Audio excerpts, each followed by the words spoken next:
Hello friends, SQL సిరీస్లో భాగంగా మనం ట్రాన్సాక్షన్ కంట్రోల్ లాంగ్వేజ్ అంటే ఏంటో నేర్చుకుందాం. Okay, so transaction control language అంటే మనం ఏవైతే ట్రాన్సాక్షన్స్ని పెర్ఫామ్ చేస్తామో వాటి మీద మనం డిఫరెంట్ కంట్రోలింగ్ ఆపరేషన్స్ పెర్ఫామ్ చేయడం. ఓకే, సో ఇక్కడ ట్రాన్సాక్షన్ అంటే ఏంటంటే ఒక టాస్క్ అనమాట. ఓకే, సో ఆ టాస్క్లో సింగిల్ స్టేట్మెంట్ ఉండొచ్చు, మల్టిపుల్ స్టేట్మెంట్స్ కూడా ఉండొచ్చు. For example, person A person బికి అమౌంట్ ట్రాన్స్ఫర్ చేయాలి అంటే ఫస్ట్ ఇతని అకౌంట్ నుండి అమౌంట్ డిడక్ట్ అవ్వాలి, ఫస్ట్ స్టేట్మెంట్. ఆ తర్వాత బి అకౌంట్లోకి అది యాడ్ అవ్వాలి, అది సెకండ్ స్టేట్మెంట్. ఈ రెండు కలిపితేనే టాస్క్ కంప్లీట్ అయినట్టు. ఈ మొత్తాన్ని కలిపి మనం ట్రాన్సాక్షన్ అంటాం. ఇలాంటి ట్రాన్సాక్షన్స్ చాలా జరుగుతుంటాయి ఆన్లైన్లో కదా. సో ఒక ట్రాన్సాక్షన్ జరుగుతున్నప్పుడు మనకి ఆ ట్రాన్సాక్షన్ సక్సెస్ అయిందా, ఫెయిల్యూర్ అయిందా అన్న దాన్ని బేస్ చేసుకొని మనం దాన్ని కమిట్ కానీ రోల్ బ్యాక్ కానీ చేస్తూ ఉంటాము. ఇందులో భాగంగానే మనకి సేవ్ పాయింట్ కూడా వస్తుందండి.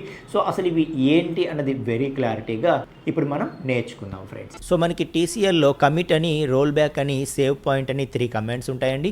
ఒక్కొక్క దాని గురించి తెలుసుకుందాం. ఇప్పుడు ఫర్ ఎగ్జాంపుల్ మనం ఒక ఇన్సర్ట్ స్టేట్మెంట్ చేసాం, మరొక ఇన్సర్ట్ స్టేట్మెంట్ కూడా చేసాం అనుకుందాం. ఓకే, సో 2 ఇన్సర్ట్ స్టేట్మెంట్స్ చేసిన తర్వాత ఈ 2 ఇన్సర్ట్ స్టేట్మెంట్స్ కలిపి ఒక ట్రాన్సాక్షన్ అనుకుందాం. ఓకే, సో ఈ టాస్క్ మొత్తం కంప్లీట్ అవ్వాలంటే 2 ఇన్సర్ట్ స్టేట్మెంట్స్ జరగాలి, లేకపోతే 2 ఇన్సర్ట్స్ ఒక అప్డేట్ జరగాలి.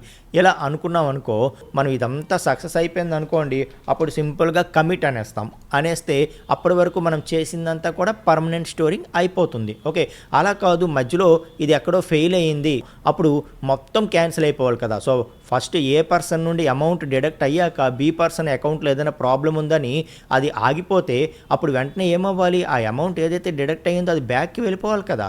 ఓకే, సో అలాగా మనకి ట్రాన్సాక్షన్ మధ్యలో ఏదైనా ఫెయిల్ అయితే మొత్తం బ్యాక్కి వెళ్ళిపోవాలి అని అనుకుంటే మనం రోల్ బ్యాక్ అనేది యూజ్ చేస్తాం. ఓకే, సో ఆ రోల్ బ్యాక్ అనేది ఏమవుతుందంటే కంప్లీట్గా ఈ ట్రాన్సాక్షన్ స్టార్టింగ్లో ఎక్కడికి ఉందో అక్కడి వరకు అండు అయిపోతుంది. ఇవన్నీ క్యాన్సిల్ అయిపోయి ఈ పాయింట్ దగ్గరికి వెళ్ళిపోతుంది అనమాట.